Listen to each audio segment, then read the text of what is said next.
맥케인 성경 읽기 159일차입니다. 여러분, 우리가 붙들고 사는 것들 가운데 영원한 것이 얼마나 있습니까? 건강도 흔들리고 사람의 마음도 변하고 상황도 변합니다. 내가 세워놓은 계획도 언젠가는 무너질 수 있습니다. 그런데 우리는 너무 자주 사라질 것들을 붙들고 살아가고 있습니다. 조금 더 가지면 안전할 것 같고, 조금 더 인정받으면 괜찮을 것 같고, 조금 더 상황이 좋아지면 평안할 것처럼 생각합니다. 그러나 성경은 오늘 우리에게 분명히 말씀합니다. 사라지는 것을 붙들지 말고 영원하신 하나님을 붙들라고 하십니다.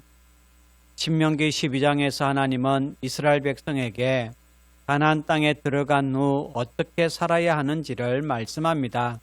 그 핵심은 하나님을 자기 방식대로 섬기지 말라라고 합니다. 가나안 사람들이 섬기던 방식대로 예배하지 말고 자기 마음에 좋은 대로 하나님을 섬기지 말고 하나님께서 정하신 방식대로 하나님께 나오라는 것입니다. 이것은 단순히 예배 장소에 대한 말씀이 아닙니다. 하나님의 백성은 하나님을 내 방식대로 이용하는 사람들이 아니라 하나님의 말씀에 순종하며 사는 사람이라는 뜻입니다. 성도 여러분, 참된 축복은 내가 원하는 대로 사는 데 있지 않습니다. 하나님께서 정하신 길 안에 거하는 데 있습니다.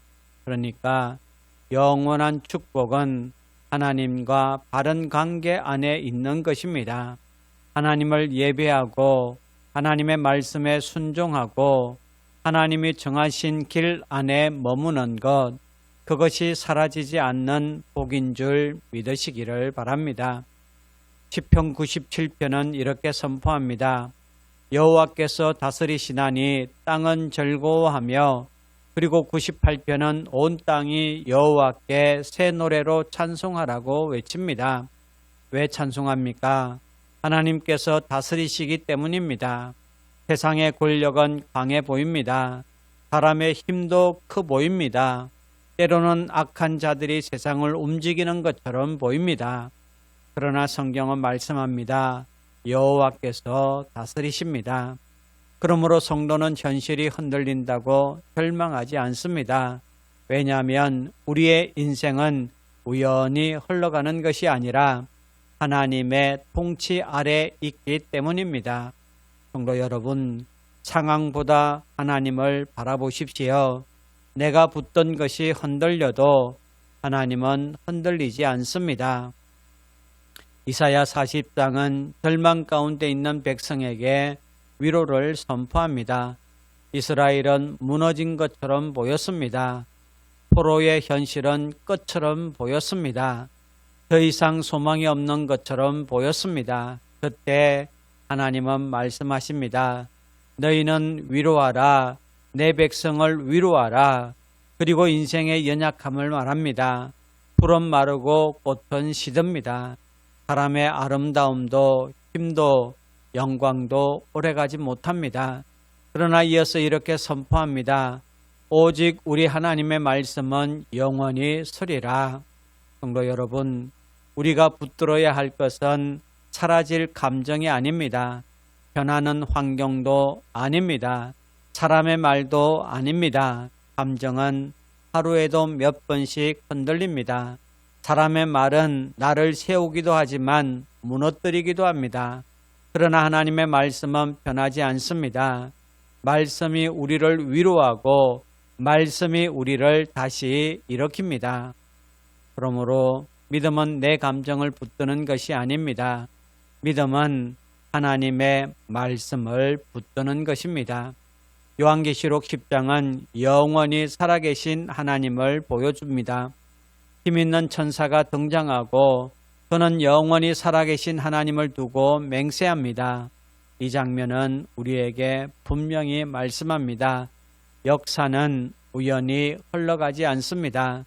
세상은 사람의 뜻대로 끝나지 않습니다. 하나님께서 정하신 때에 하나님의 뜻은 반드시 이루어집니다.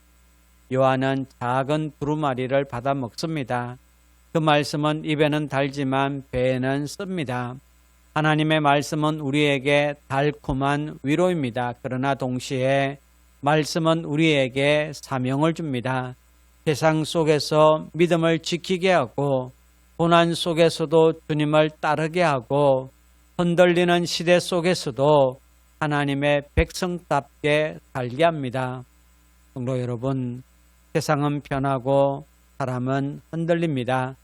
그러나 하나님은 영원하십니다. 그러므로 사라질 것을 붙들고 두려워하지 마십시오. 무너질 것을 의지하고 낙심하지 마십시오. 변하는 현실 앞에서 믿음까지 흔들리지 마십시오. 오늘도 하나님께서 정하신 길 안에 머무십시오. 하나님의 통치를 신뢰하십시오. 현실이 흔들려도 괜찮습니다.